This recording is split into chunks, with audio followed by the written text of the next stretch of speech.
Така се враќаме повторно во студиото, минути за следниот разговор. Се уште не е објавен огласот за избор на нов член на Комисијата за заштита од дискриминација. Во студиото добар ден и велам на Тона Карева-Талеска од Хелсиншкиот комитет. Добре дојдовте. Добар ден, ви благодарам на поканата. Ова е можеби само првично повод за нашиот разговор, меѓутоа она што предизвика бура од реакции во јавноста беше токму изборот на членовите во ова собраниско тело, кое што треба да работи на една од најсензитивните, да речам, теми, дискриминацијата, која што повлекува низа други прашања, социјални, економски, политички во крајна линија, можеме да кажеме. Што практично тоа значи ова одолговлекување на целата постапка?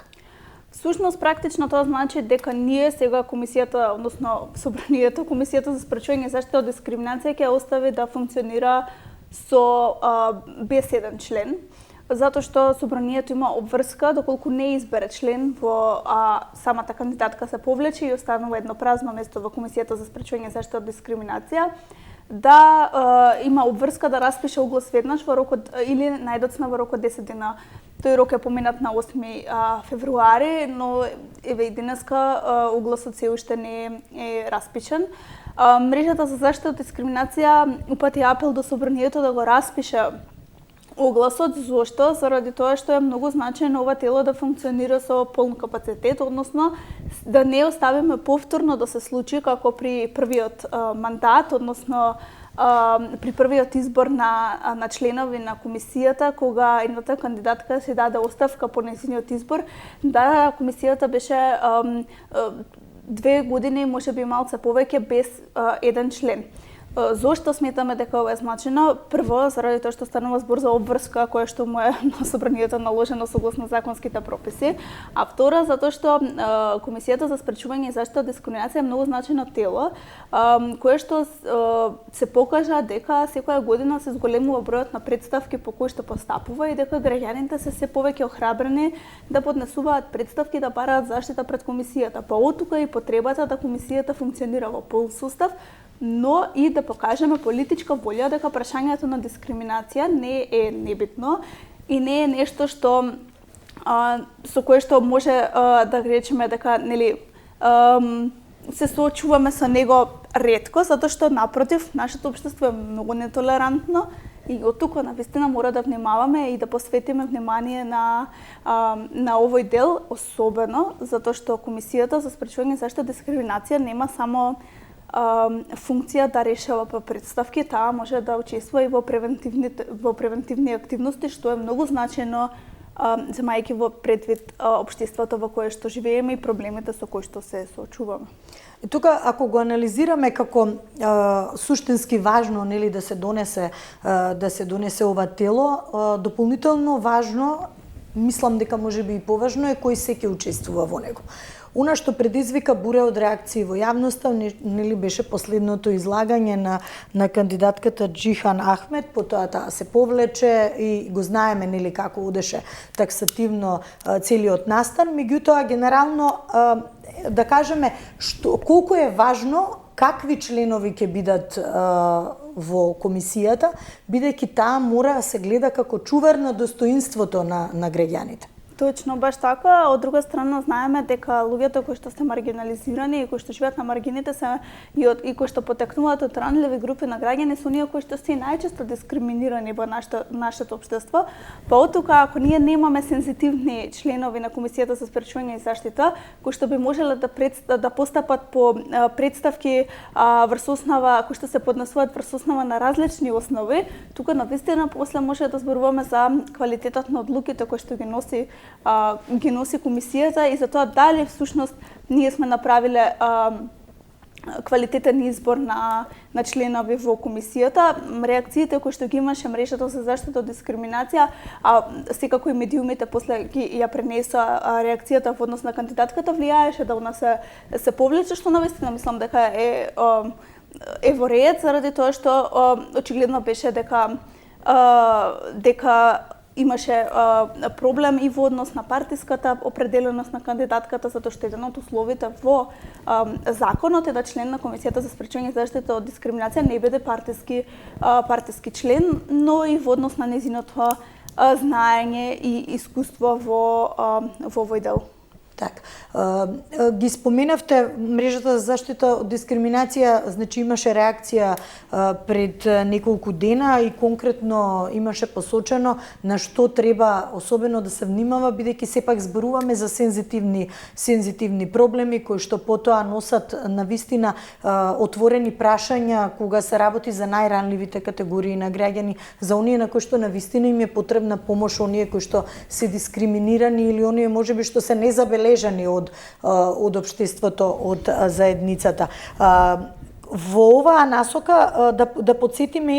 одговорноста пред се да се постапи, како што рече, согласно законот, но дополнително и овластувањата. Критериумите кој се може да биде член на ова тело? Законот е многу јасен во овој дел, да член на Комисијата за спречување и заштита од дискриминација може да биде лице кое што има завршен факултет, има 240 кредити согласно ЕКТ со системот. Дополнително треба да има искуство 7 години во работа со човекови права, а од тие 5 години во работа со еднаквост и недискриминација, да е непартиски член. Секако и од тука и се нашите очекувања, имајќи предвид дека особено со оглед на тоа дека станува збор за непартиски член, сметаме дека треба да биде избран кандидат кој што ги исполнува условите и да биде избран кандидат според мерит системот, односно кој што ги исполнува овие услови, има искуство во однос на оваа тема и може навистина да придонесе не само во формално решавање на претставки од граѓани, но туку и во искористување на сите оние останати надлежности кои што кои што законот им дава можност на комисионерите односно комесарите во однос на ова и во постапување, покренување на случаи по службена должност, вклучување во превентивната функција кој што има, кој што треба и мора да има Комисијата за спречување и заштита од дискриминација, разбирање на проблемите со кои што се соочуваат маргинализираните групи, затоа што сите ние тргаме од нашата повластена позиција и од позицијата на тоа како ние живееме. Но секогаш кога зборуваме за маргинализирани групи, за ранливи групи, општо и за луѓе кои што се соочуваат со дискриминација, не може да тргнеме од нашиот став и од тоа што нас не се случува, туку мора да тргнеме од тоа како они живеат, од нивните размислувања, од тоа што на нив им се случува. И затоа очекуваме не само да се распише огласот, туку и да се избере кандидат кој што ги исполнува условите, кој што има искуство во оваа тема и не мислам дека бараме премногу, затоа што бараме да се испочитуваат законските обврски на кои што ги има собранието. И дополнително морам да укажам во овој дел дека очекуваме да пратениците бидат присутни на излагањето на кандидатите и при поставување на прашања, затоа што праксата до сега ни покажала, затоа што ние како членки на мрежата за заштита од дискриминација присуствуваме на сите расправи. Јасно ни е дека пратениците се тука само да направат кворум, за да може да почне седмицата и потоа сите они се заменуваат или остануваат еден до двајца, што навистина укажува на колку е ниска политичката волја и знаење, односно желба да навистина направиме некој добар избор и суштинска промена во овој дел и не оставаат само ние да поставуваме прашања, а напротив имаат и пратениците како право да постават прашања кон кандидатите. И обврска меѓу другото, бидејќи се работи за едно навистина клучно и важно тело кога зборуваме за дискриминацијата, но не само во оние законски критериуми што ги спомена, што доколку алармираше мрежата, алармираше невладиниот сектор, бидејќи го детектираше. Сега не сакам да го гледаме како изолиран случај само за оваа кандидатка, меѓутоа генерално бидејќи многу е суштински важно кој се ќе членува во ова тело. Што доколку тоа пројдеше така, па не се алармира доволно за одреден проблем, дали тоа ќе значи дека оние кои што директно знаат и директно се засегнати, кои што работат на оваа проблематика, експерти кои што се и по вокација, но и по научни трудови и директно на терен работат на оваа проблематика, се изоставени, да кажам, а местото ќе го заземат некои други кадри. Јасно, затоа што до сега сите избори кои што ги имаше за Комисијата за спречување и заштита од дискриминација, невладиниот сектор имаше своји представници, односно кандидати кои што претендираат да бидат членови на Комисијата за спречување и заштита од дискриминација. И не може да кажеме дека не беше никој избран. Мислам, можеме јасно да кажеме, имајќи ги предвид членовите до сега кои што сите поминале низ Комисијата, имаше избрано членови кандидати од невладиниот сектор, оние кои што имаат навистина искуство од терен и години наназад работеле на темата дискриминација. Но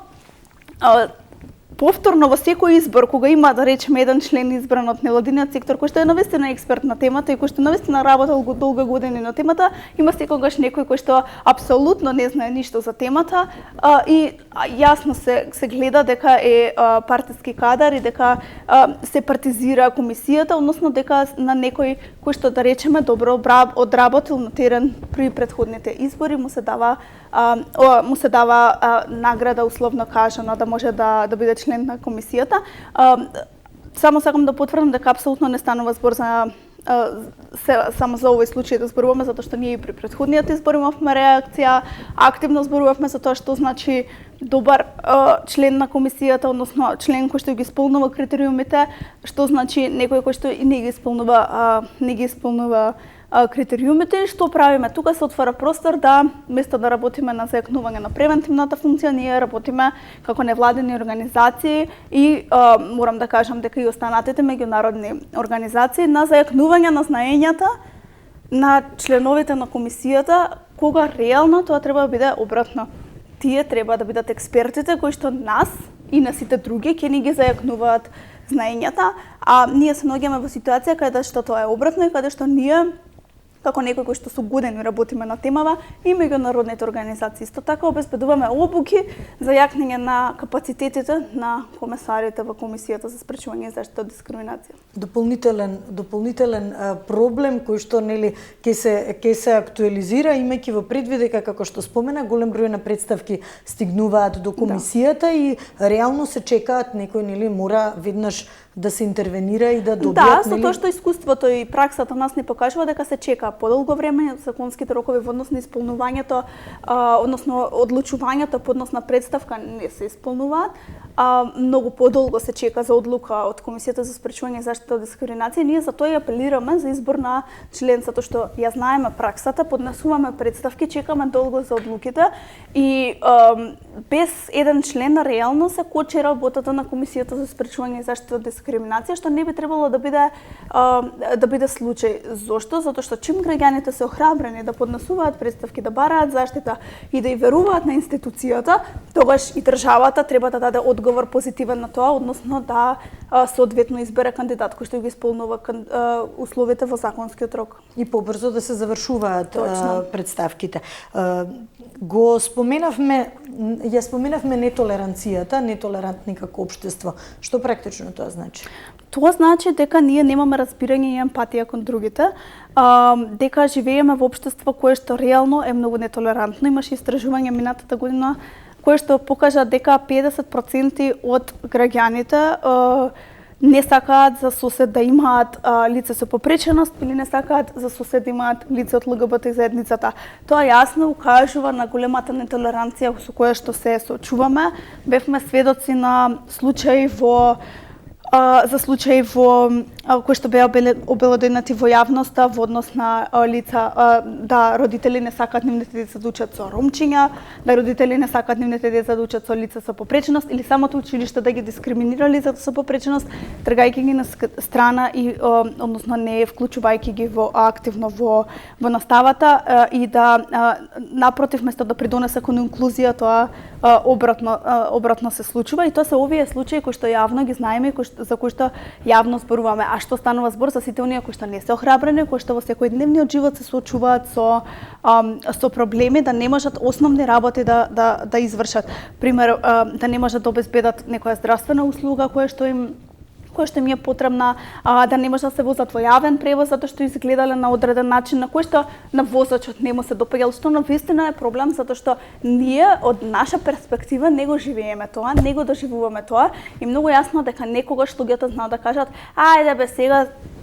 се бара, не знам, условно кажано народски преку лепогача, но не се бара преку лепогача, се бараат само еднакви права за сите, затоа што јас да влезам во автобус и да сакам да се возам со јавен превоз, да, апсолутно никој ништо нема да ми каже, ќе се возам со јавен превоз, но некое транс лице нема да се вози со, нема да ја дозволат на лицето, на машко или женско, небитно, да се вози во јавен превоз заради нејзиниот изглед. Таа е таа основна дискриминација со која што лицата се соочуваат, која што ние не ја живееме и не може секој да ја разбере. Но јас не велам дека секој треба да ги разбере, не знам, различностите. Едноставно, ние сме општество во кое што немаме емпатија и немаме разбирање.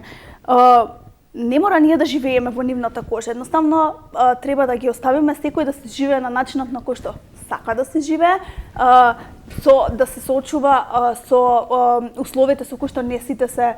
соочуваат, секој со своите проблеми, така, и да немаме предрасуди, затоа што реалноста е дека ние сите сме израснати со предрасуди. Фактот е дека предрасудите не се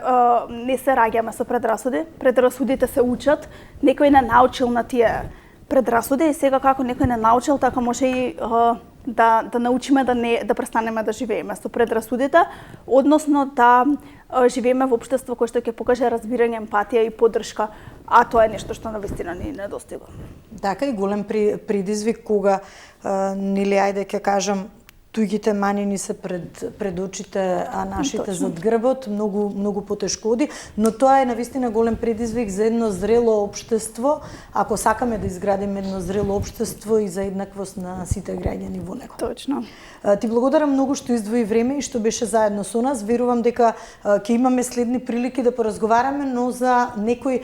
конкретни примери и решени представки до комисијата за која што издвоивме најмногу време во нашиот разговор и дека конечно јавниот оглас ќе се донесе, затоа што од суштинска важност е да има нели комплетен состав на таа комисија, да има квалитетен состав. Вие сте тука можеби најкомпетентни да биде постојано под ваша диоптрија за да може навистина да вистинските луѓе да бидат на вистински места во комисии, во институции, во тела кои што треба да работат за граѓаните. Ви благодарам, се согласам со се што кажавте, не ви додала ништо. Така, благодарам уште еднаш. Почитуваме, правиме уште една кратка пауза, но останете со нас, следува уште еден навистина инспиративен и убав разговор, а ќе видите за што станува збор.